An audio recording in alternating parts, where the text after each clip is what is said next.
Subscribe کیجیے ہمارے channel نور رضا کو اور بیل آئیکن کو پریس کیجیے جس سے آپ کو ہماری نیو ویڈیو کی نوٹیفیکیشن ملتی رہے۔ سورہ انبیاء میں کئی انبیاء اکرام علیہ السلام کا ذکر ہے، خاص کر حضرت ابراہیم علیہ السلام کا، حضرت ایوب علیہ السلام کا، اور حضرت داؤد علیہ السلام، حضرت سلیمان علیہ السلام، پھر حضرت زکریا و یحییٰ علیہ السلام کا۔ ان تمام نبیوں کا ذکر ہے، اور اللہ کریم نے جب جب انبیاء اکرام علیہ السلام کا ذکر فرمایا، ارشاد فرمایا کہ یہ نشانی ہے اور دوسروں کے لیے ان کے واقعات عبرت ہیں، درس ہیں۔ انبیاء اکرام علیہ السلام میں حضرت ابراہیم علیہ السلام ابو الانبیاء کہلاتے ہیں، یعنی اکثر نبیوں کے وہ باپ ہیں۔ حضرت ابراہیم علیہ السلام، ان کی نسل میں کئی ہزار انبیاء اکرام پیدا ہوئے۔ خود ہمارے آقا صلی اللہ علیہ وسلم بھی حضرت ابراہیم علیہ السلام کی نسل میں ہیں، تو ان کو ابو الانبیاء کہا جاتا ہے۔ ان کا تفصیلی واقعہ اس سورہ انبیاء میں موجود ہے کہ ان کے گاؤں کے لوگ بت پرست تھے، وہ بتوں کو اپنے ہاتھوں سے تراشتے تھے، پتھروں کو، اور اس کی پوجا کرتے تھے، اور ابراہیم علیہ السلام بچپن سے ہی لوگوں کو منع کرتے تھے، اور انہیں یوں فرماتے کہ تمہیں کیا ہو گیا کہ تم ان پتھروں کے پاس رہتے ہو؟ ما هذه التماثيل التي انتم لها عاکفون، یہاں تم اعتکاف کیے بیٹھے رہتے ہو پتھروں کے سامنے۔ تو لوگ ان کا انکار کرتے اور کہتے کیا تم نیا کچھ لے کر کے ہمارے پاس آ رہے ہو؟ یہ ہمارے باپ داداؤں سے یہ پرمپرا چلی ہے۔ حضرت ابراہیم علیہ السلام کو جھٹلاتے رہتے تھے۔ حضرت ابراہیم علیہ السلام نے ایک دن، یعنی بچپن سے ہی آپ کے ذہن میں بت پرستی نہ آئی اور نہ ہی کبھی ان کی طرف گئے، سختی سے آپ منع کرتے اور انکار کرتے رہے۔ ان کا چاچا حضرت ابراہیم علیہ السلام کا آزر، یہ خود بھی بت پرست تھا۔ اب ہوا یہ کہ ایک دن گاؤں والے گاؤں سے باہر تھے، پورے کسی میلے میں گئے تھے۔ ابراہیم علیہ السلام نے یہ بت خانے میں جا کر سارے بتوں کو توڑ دیا اپنے ہاتھ سے، اور ایک بڑے بت کے گلے میں کلہاڑی لٹکا دی، اور سب کو توڑ کر کے واپس آ گئے۔ جب ابراہیم علیہ السلام شام کو اپنے گھر تھے، گاؤں کے لوگ واپس آئے۔ واپس آنے کے بعد اپنے خداؤں کا یہ حشر دیکھا تو آگ بگولا ہو گئے۔ من فعل ھذا بآلہتنا، ہمارے خداؤں کے ساتھ کس نے ایسا کام کیا ہے؟ ظاہر سی بات ہے، بتوں کو جب کوئی چھیڑ چھاڑ کرتا ہے تو آگ بگولا ہوتی ہے قوم، ان کی جو عبادتیں کرتے ہیں، یہ اس زمانے سے چلا ہے۔ اور جب لوگوں نے دیکھا کہ سب ٹوٹے پوٹے گرے ہوئے ہیں، پوچھا کہ کس نے کیا ہوگا یہ؟ تو لوگوں نے آپس میں ہی کہا ایک لڑکا ہے ہمارے گاؤں میں جس کا نام ابراہیم ہے، اسی نے کیا ہوگا۔ بادشاہ وقت جو تھا اس وقت، نمرود کے پاس یہ مقدمہ لے جایا گیا، اور پھر سارے لوگوں نے کہا کہ اب یہ مقدمہ سزا کے بغیر حل نہیں ہوگا، بلاؤ ابراہیم کو، کہاں ہے؟ ابراہیم علیہ السلام جوان تھے، بلایا گیا، پوچھا گیا کہ کیا کیا تم نے ان کے ساتھ؟ یہ سارے ہمارے خداؤں کے ساتھ کیا کیا؟ تو ابراہیم علیہ السلام نے کہا ان کے بڑے نے کیا ان کے ساتھ۔ پوچھا تم اکیلے گاؤں میں تھے، کس نے کیا یہ؟ تو ابراہیم علیہ السلام نے کہا ان کے بڑے نے کیا، کیونکہ ایک بڑا بت ویسے ہی چھوڑ دیا تھا انہوں نے، اس کے گلے میں کلہاڑی ڈال کر، اور باقی سب چھوٹوں کو سلا دیا تھا۔ تو بڑا جو کھڑا تھا، ابراہیم علیہ السلام نے کہا ان کے بڑے نے کیا ان کے ساتھ، جبکہ وہ مراد لے رہے تھے ان کا بڑا تو میں ہی ہوں۔ ان کے دل میں یہی تھا کہ ان کا بڑا میں ہی ہوں۔ تو پھر اس کے بعد ابراہیم علیہ السلام نے ان سے کہا تم مجھ سے کیوں پوچھتے ہو؟ ایک تو ابھی بھی کھڑا ہے نا، اسی سے پوچھ لو، باقی تمہارے چیلوں کو کس نے گرایا، کس نے مارت گرایا ہے؟ ایک تو ابھی بھی کھڑا ہے۔ تو اور آگ بگولا ہوئے، استہزاء مذاق سن کر کے، اور کہنے لگے کیا ہم ان سے بات کریں گے؟ وہ بات نہیں کر سکتے ہیں۔ تو ابراہیم علیہ السلام نے کہا اف لکم ولما تعبدون من دون اللہ افلا تعقلون، تف ہے تم پر، افسوس ہے تم پر، اللہ کے سوا دوسرے کی عبادت کرتے ہو، کیا عقل نہیں رکھتے؟ ایسے کی عبادت کرتے ہو جو نہ تمہیں نفع دے سکتا ہے نہ نقصان دے سکتا ہے۔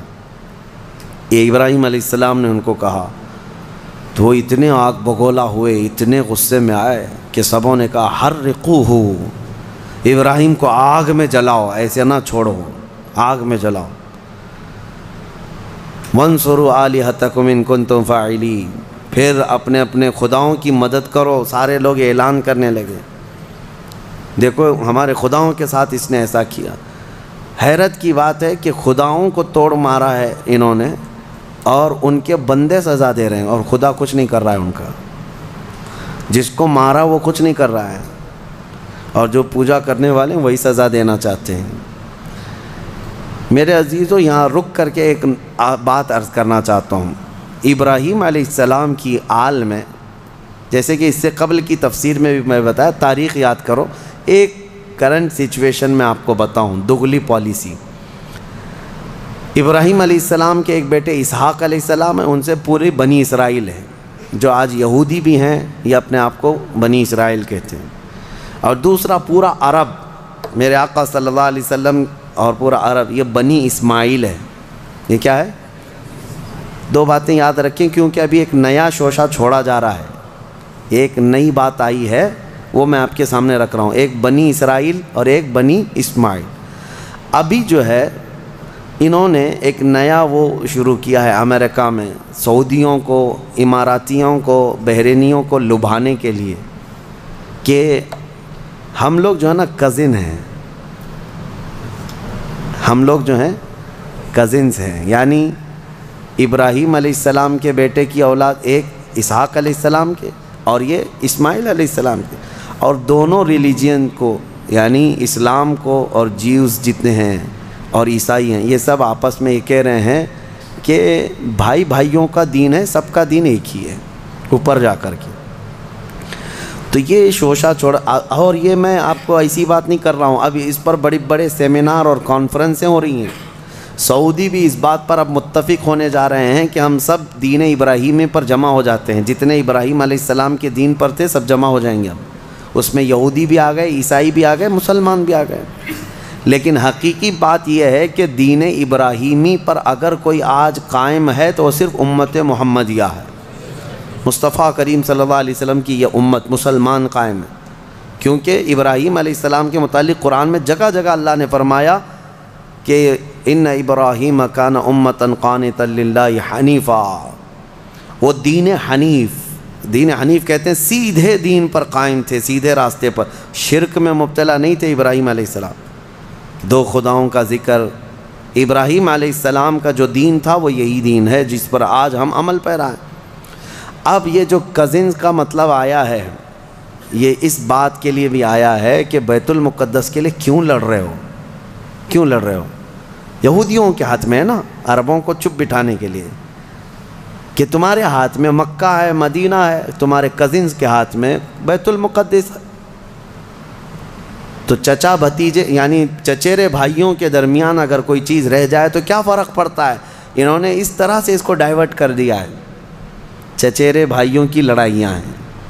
خیر، یہ ایک مسئلہ اپنی جگہ پر۔ اب میں آتا ہوں ہمارے یہاں کے اندھ بھکتوں کے لیے، جو یہودیوں کی چاٹتے ہیں اور ان کو اپنا آقا و ماوا تسلیم کرتے ہیں، اسرائیل کے گلے سے گلے لگتے ہیں، ہمارے صاحب بھی جا کر کے گلے لگتے ہیں۔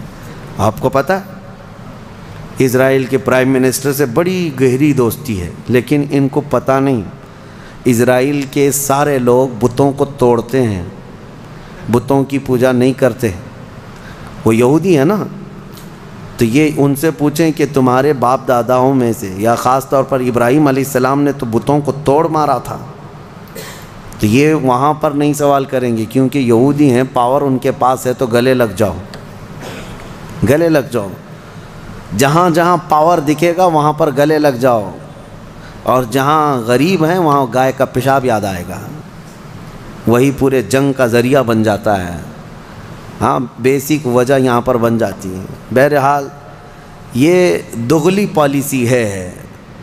ان لوگوں سے تمہاری دوستی کیسے ہو سکتی ہے؟ میں ان لوگوں سے کہتا ہوں، آئیڈل ورشپرز جتنے بھی ہیں، ان کی دوستی ان سے کیسے ہو جاتی ہے جو یہودی ہیں یا عیسائی ہیں؟ وہ بالکل بتوں کی پوجا نہیں کرتے اور وہ بتوں کو توڑتے ہیں، اور ان کی کتابوں میں موجود ہے، یہودیوں کی کتابوں میں بھی، کہ بتوں کو جہاں پاؤ وہ توڑ دیا گیا ہے۔ حضرت ابراہیم علیہ السلام کا یہ واقعہ موجود ہے۔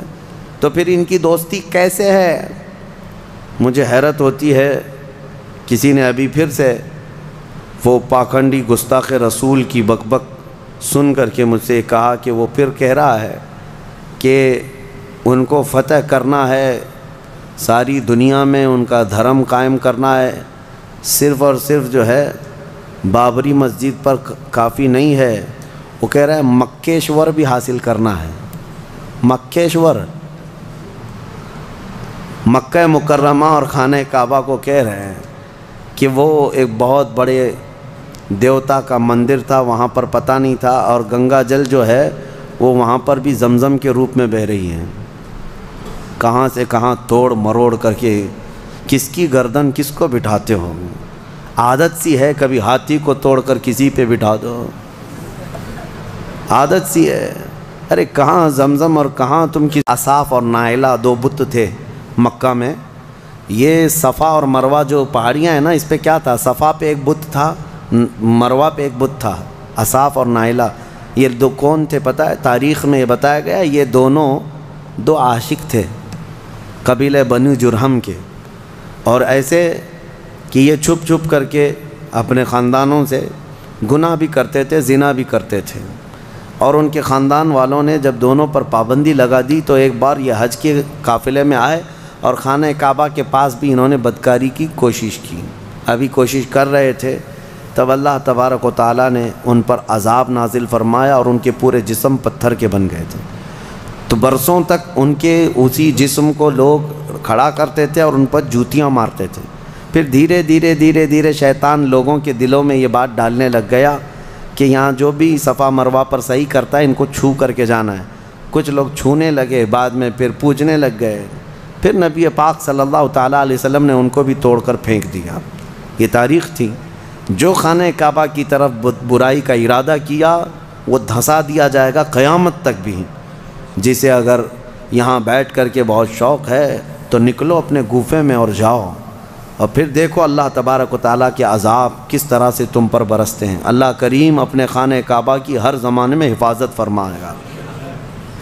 میں بات عرض کر رہا تھا، ابراہیم علیہ السلام نے بتوں کو توڑ دیا تھا، اب ان کے لیے ایک آگ جلائی گئی، بہت بڑی آگ جلائی گئی جس کے شعلے آسمان سے باتیں کرتے تھے۔ ابراہیم علیہ السلام کو منجنیق میں رکھ کر کے اس آگ میں ڈال دیا گیا، اور اللہ کا حکم آیا جو آج ہم نے تلاوت کیا، قلنا یا نار کونی بردا وسلاما علی ابراہیم، ہم نے کہا اے آگ ابراہیم پر ٹھنڈی ہو جا۔ اللہ کا یہ حکم تھا۔ روایت میں اس وقت دنیا میں جہاں جہاں آگ جل رہی تھی سب ٹھنڈی ہو گئی تھی۔ حکم تھا ایک آگ کو، لیکن دنیا میں جہاں آگ بھی جلی تھی سب ٹھنڈی ہو گئی۔ ابراہیم علیہ السلام اس آگ میں کئی دن تک رہے، گھنٹہ دو گھنٹہ نہیں، کئی دن تک رہے۔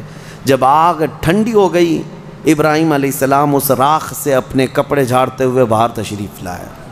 کچھ بھی نہیں ہوا تھا، کیونکہ اللہ تبارک و تعالیٰ جس کی حفاظت فرمائے۔